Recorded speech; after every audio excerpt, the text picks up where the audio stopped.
How's it going today, guys? So we are going to start ripping out this tile. This is what we're going to be replacing it with.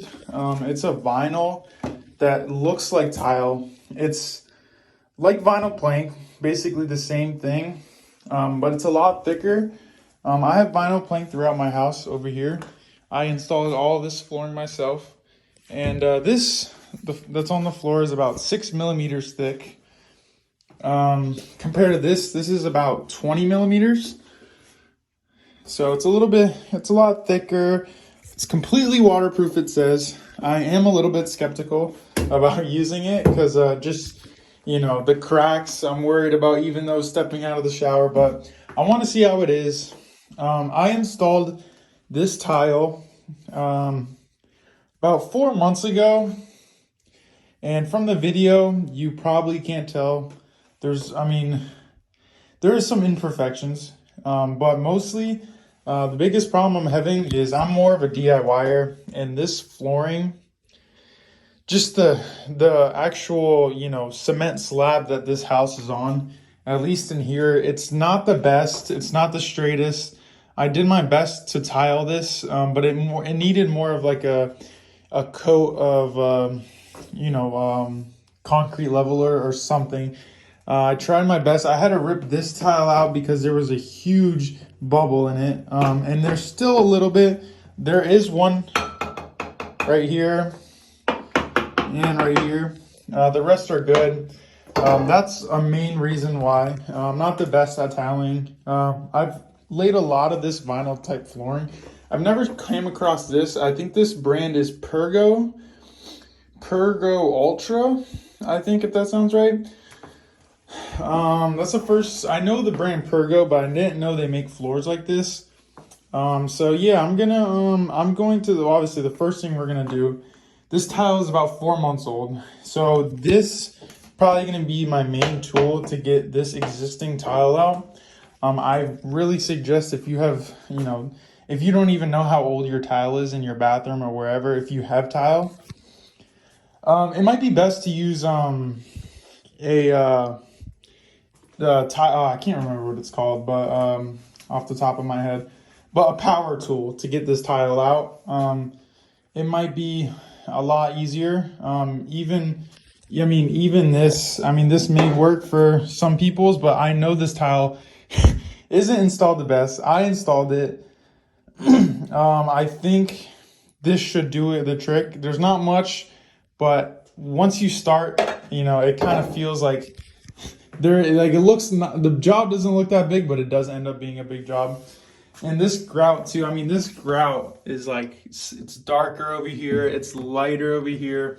I don't really like the grout job I did on it. It looks good in this video, it really does, but it needs some work. And I think this stuff will do a good job. It will look a lot better, a lot cleaner. And so I'm gonna off camera, I'm gonna check back in with you guys. I'm gonna knock all this stuff out. I'm gonna leave the toilet as long as I can.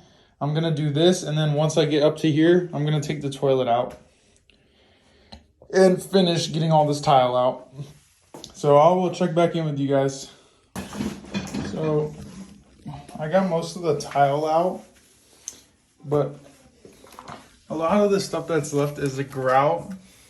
So I borrowed this hammer drill from my brother, a nice Milwaukee one, to try to finish off the job. Because a lot of this grout I cannot get off with hand tools. So definitely recommend getting one of these. Makes it a lot easier. So let's see how this goes. So here's an update, guys. That demolition hammer works really good. Took my boots off because I was getting hot, but yeah, basically got all of the grout, all the mortar out. Took the toilet off, and I just take the toilet off and I put it. It's the easiest thing to do is just put it in the bathtub. We have a little plastic bag over the flange just so no sewage smell comes up or anything like that. I did a nice vacuum. I did a quick little wipe down with a Swiffer of the floor, so a lot of powder should be gone. Um, here, this was when I tiled it originally. I just took a Dremel and cut this so I could fit the tile under. So I'm gonna do the same thing with the vinyl flooring. And then here too, I Dremeled this, and then I'm gonna undercut the vinyl flooring on both sides. I did it. I left the baseboard on. This gap though is most likely going to be too big. So once I put the flooring down, I'm most likely gonna take the baseboard off, probably recaulk it and stuff like that. But it was really easy with the hammer. I think it took me about an hour and a half from where it was with the grout till now to get everything completely off.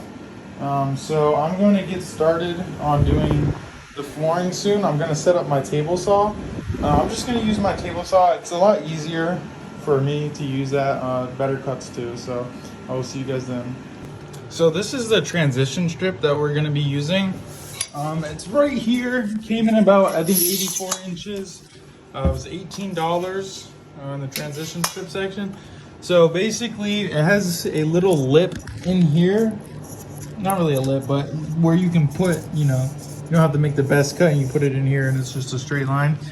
Since I had these floating floors out here, I just lifted them up and used this and just hammered it into place. I overcut it a little bit so you can't see the sides. I put this into this, and then when we're ready, when we're tiling it, this is just going to slip right in here, just like that. That's gonna look nice. Okay, I'm about to start the process of actually laying these floors now. We got all the other stuff set up, so yep. Be laying these floors. We're just gonna start off with a full row, and then when we get to the next row, we're just gonna split them right in half, stagger them right in half, like this. And then what a lot of people will do, at least with vinyl flooring, they'll take the end piece, whatever they cut here, and then put it next. But we're not gonna do that because we want this to look like, I guess, tile floor, kind of like the old pattern. So all the lines are gonna be flush across. We're not gonna staircase them. We're just gonna go straight across like most people would staggering tile floor. So that's what we're gonna do with this. I'll show you guys when I get to the second row. It's pretty much easy. They'll be like this, and they'll be the same all across until we get to the end. Alrighty.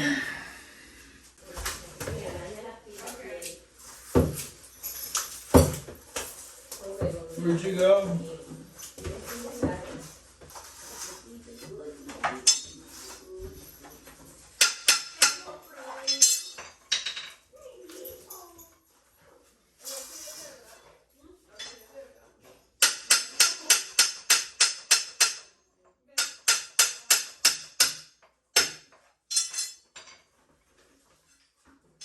Sorry.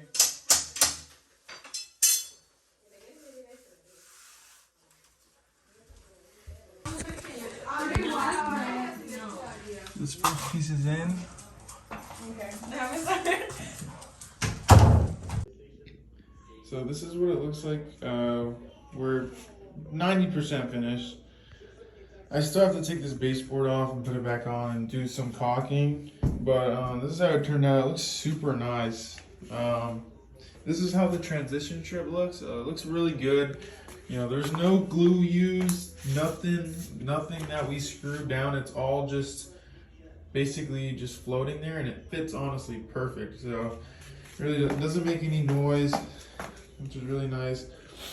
Yeah, the pattern's really nice.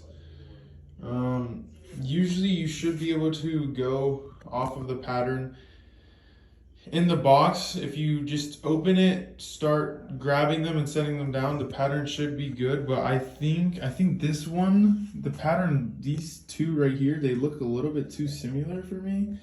But I think I might have grabbed one in the wrong order. I'm not sure, but usually if you go off the box, it should give you the right pattern.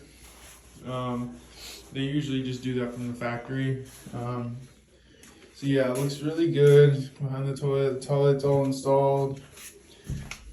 Nice under here and everything. This is what I was talking about with the pattern. We just simply did just one stagger here, there, and then flush across each one, just like how people would tiling a floor. Looks really good. So there's just, you know, one staggered in it. These are 24 inches long, so we made a cut. This one's 12 inches, 24 inches, 12 inches, 24 inches, 12. So, and then we just continued it down. Still got to caulk some areas like right over here, and right here. But yeah, it looks really good. Looks really good.